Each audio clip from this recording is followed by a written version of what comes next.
All right, ladies and gentlemen, welcome to the NEPA TV show. I'm your host, NEPA TV, and you guessed it, we're going to be commentating another StarCraft 2 game, and it's going to be part of that ESL replay bonanza where we have a crap ton of replays. And the next series that will be commentated is going to be Zest versus Liquid Clem. So let's introduce the players. We have Zest as the red Protoss in the top left of the map, which is unknown. I don't know the map. And then as the blue Terran, we have Clem as the blue Terran. And I am not familiar with Clem himself. I am familiar with Zest. I have seen him in the pro scene, and it's crazy how some of these players are still around in this game. But hey, they either love it or, you know, or maybe it's their job or something, probably. But it's cool to see. It's cool to see players that I still kind of recognize, even if it's like 2 or 3 years later. Anyways, I don't know what Clem's playstyle is. I have seen Zest before, and from what I understand, Zest is a pretty aggressive player from what I understand. And he's doing this really strange wall-off, or not really wall-off, but building placement. And I actually do like this quite a bit. He is spreading out his buildings, or he's keeping his buildings out of the way so that he doesn't have any movement obstruction from his units, in case Clem does those very irritating drops that Terran do. And of course, Clem is going to wall off. He is getting a Reaper into a command center, so he's doing a pretty standard PvT build at this time. He's getting his Robo Bay as well. We actually do see a fast Nexus. I think this was Gateway Nexus Cyber, but I could be wrong. It could be just standard Gateway Cyber Nexus. But either way, Zest is technically ahead in terms of building his expansion, but as we know, Terrans will still be economically ahead mineral-wise, especially with those fancy schmancy mules. See a reactor coming out for the initial barracks from Clem, and his Reaper is actually scouting over here at these outlier bases, maybe expecting some kind of aggressive proxy play. And like I said, Zest is a pretty aggressive player, so that is definitely a possibility.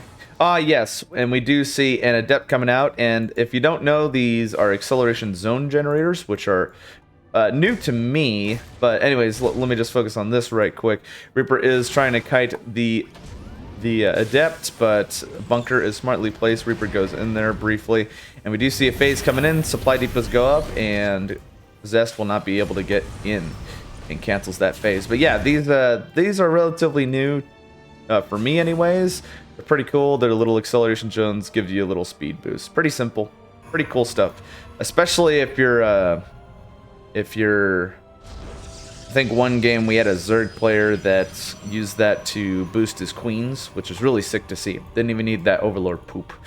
And interestingly enough, we see Zest putting a Robo Bay at the front, the choke of his base. We see the Reaper coming in, and it is immediately going to be met with a Stalker, and that phase will probably finish and kill this Reaper.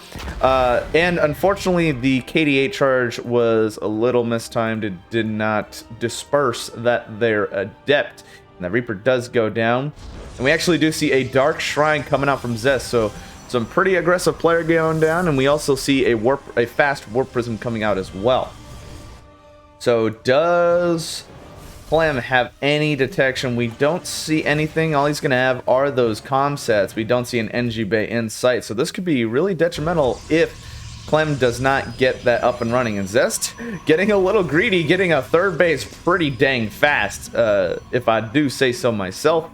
The Dark Templar will definitely buy him some time. I believe with Warp Prisms too, when you do the phasing mode, there is no speed reduction with warping in that you see with any other structure that isn't near a gateway in the pylon power. So that's cool. That's cool to see. Warp Prisms. And we do see some Dark Templars. And smartly, Zest is going to split his Dark Templar, one going in the natural, and then two is going to go into the main base. We'll see how much damage they can do. We got two 4 SCVs, 5, 6 SCVs. NGB is almost done. The comm set did go down, and this is not a good position. And this is kind of forcing Clem's hand. He is stimming in. He's going to take out the wall. He knows that Zest doesn't have that many forces, and the probes are actually having to be pulled as well. Dark Templar are being killed by the SCVs and a handful of Marauders, and Clem actually is in a pretty good position right now. He doesn't have detection for that Dark Templar. That is Zest saving grace right here, but tons of probe damage. We actually have more probe damage than SCV damage at this time, and just, oh my goodness, all of the probes are dying. Dark Templar are trying to clean them up, but a majority of Zest forces are going to be destroyed. And Clam is actually in a pretty good position. Lots of pylon unpowered buildings here as well. Now Zest does have this third base, so he can churn out those probes at a faster rate than just 2, obviously. But 35 probes did go down from that little strike force from Clem, which was really spicy to see. We have a Dark Templar in the main of Clem, and Warp Prism gets him out of there. Always cool to see the Warp Prism's ability to pick up people from pick up units from a distance. We have 3 Dark Templar, and Zest at this time playing very smartly. At this time, he just needs to harass as much as he can to buy time, but we do see another strike force coming out for Zest. We have an observer that did go into observer mode, or whatever mode this is. Stationary mode, sure. Observatory mode, I don't know.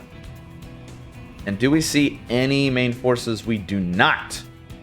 For Zest, Clem is taking the Speedy Gonzalez route, and he's going to go straight for the natural gun. There are no defenses. All Zest has is a force field. We do see some Dark Templar doing some decent damage on the SCVs, but that Warp Prism does go down, and that is game for Zest. So, definitely a very risky play for Zest to get that third base, as well as do a Dark Templar rush.